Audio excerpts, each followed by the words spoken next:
외국인 관광 1번지였던 명동은 코로나19 이후 명성을 잃은 지 오래입니다.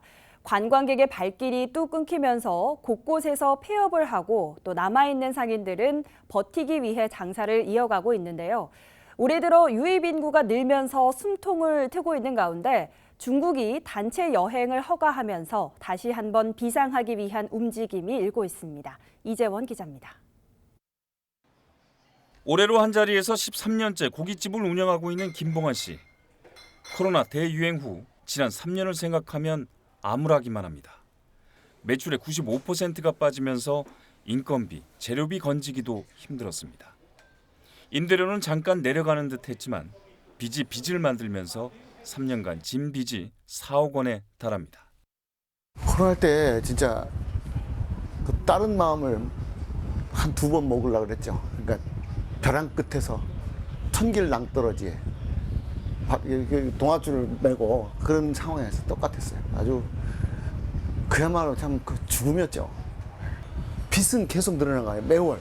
그 압박감은 경험해보셨는지 모르지만 그 경험한 경험 너무너무 진짜 이게 지옥이구나 하는 생각이 들어가는 거예요. 실제 서울을 찾은 외국인 관광객은 코로나 직전 월 145만 9천 명이었던 것이 6만 2천 명대로 뚝 떨어졌습니다.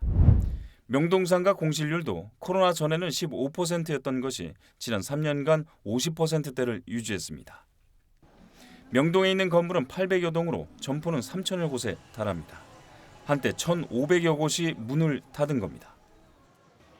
평균 한 50%까지 내려갔었습니다.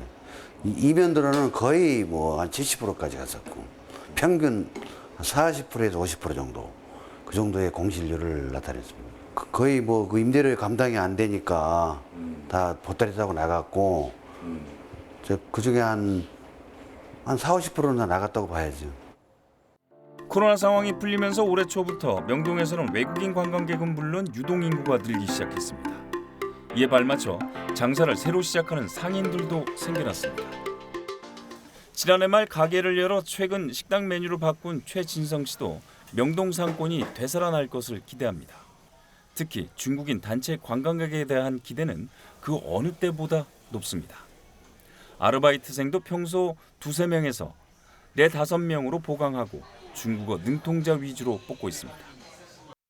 여기가 옛날에 코로나 이전에는 매출이 한 1,000만 원 이상 일매출, 1,000만 원 이상 하던 장소였기 때문에 장소적으로 봤을 때는 괜찮다라는 거고, 두 번째는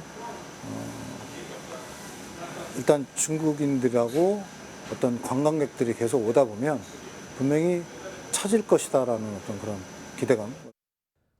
상인들의 기대만큼 지자체도 명동 상권 활성화에 두 팔을 걷어붙였습니다.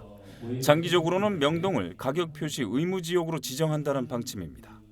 소비자에게 정확한 가격 정보를 제공해 최근 빚고 있는 바가지 요금 논란을 해소한다는 취지입니다. 도시되고 세계적인 명소가 될 수가 있는데 거기 걸맞게 우리 명동 상권이 변화해야 된다. 그러기 위해서는 신뢰가 쌓여야 되고 외국인들이 거기 가서 바가지 쓰는 게 아니라 거기 가면 정말 즐겁고 우리한테 내가 원하는 물건을 살 수 있고 추억을 만들 수 있고 하는 곳으로 인식을 만들어야 됩니다. 이와 함께 중구는 노점 단속을 강화합니다. 실명제를 지키고 있는지와 노점 매대 디자인 개선도 검토 중입니다. 명동거리 환경 개선을 위해 환경 미화 인력을 대폭 늘리는 등 청소 종합 계획을 수립 중입니다. 찾아오는 명동거리를 만들기 위한 다양한 행사도 준비합니다. 10월 명동 맥주 축제를 시작으로 명동 비축제와 상시적으로 이루어지는 버스킹 공연이 관광객을 기다립니다. BTV 뉴스 이재원입니다. BTV 뉴스를 더 많이 보고 싶으시다면 여기 구독 버튼을 눌러주세요. 추천 영상도 누르면 바로 재생됩니다. 또 다양한 서울 소식을 보고 싶으시다면 휴대폰에서 가지 앱을 다운로드해보세요. 저희 BTV 뉴스를 시청해주셔서 감사합니다.